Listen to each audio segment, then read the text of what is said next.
संविधान हत्या दिवस घोषित किया गया है और उस शब्द में हिंसा का एहसास होता है।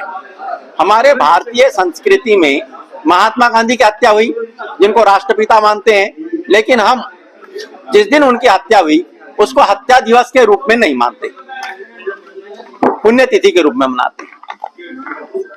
तो संविधान हत्या दिवस और संविधान तो जीवंत माना जाता है। एक प्रकार से 26 जनवरी 1950 को संविधान को लागू करना नहीं कह सकते साधारण शब्द में, बल्कि आप ये कह सकते हैं कि उसकी प्राण प्रतिष्ठा हुई। आप लेखक हैं, पत्रकार हैं, आप लोग भी चीज को लिखते हैं तो उसमें जान डाल देते हैं। ये सच्चाई है या नहीं है? और अगर कोई रचना मर जाए और वो नियामक है तो फिर वो नियम कैसा रहेगा? ये तो सोचने की बात है। वो कानून कैसा चलेगा?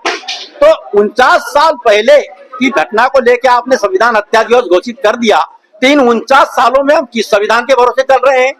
ये भ्रांतियां पैदा हो रही है इसमें। संविधान चेंज करना जरूरी है या संविधान को रिकॉन्सिलाइजेशन करना जरूरी है?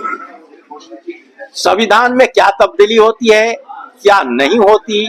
संसद में पहले से ही कानून बनाए जाते हैं, कानून जुड़ते हैं, अनुच्छेद में परिवर्तन किया जाता है, नई धाराएं भी बन रही है। ये कोई नई बात नहीं है, ये क्रम है, चलता रहेगा। जिस तरह से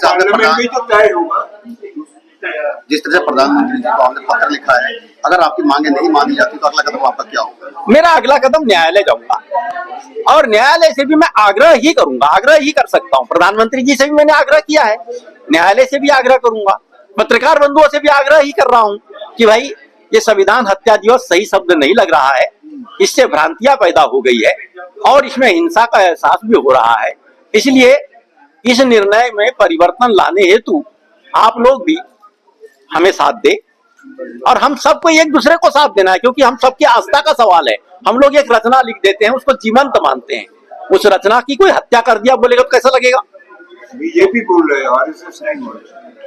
मैं आरएसएस और बीजेपी की बात बिल्कुल नहीं कर रहा हूं। मैंने आरएसएस की कुछ घटनाक्रमों की बात किया। मैं ना ही कोई आरएसएस के खिलाफ बोल रहा हूं, ना मैं किसी के खिलाफ मोर्चा खोला हुआ हूं।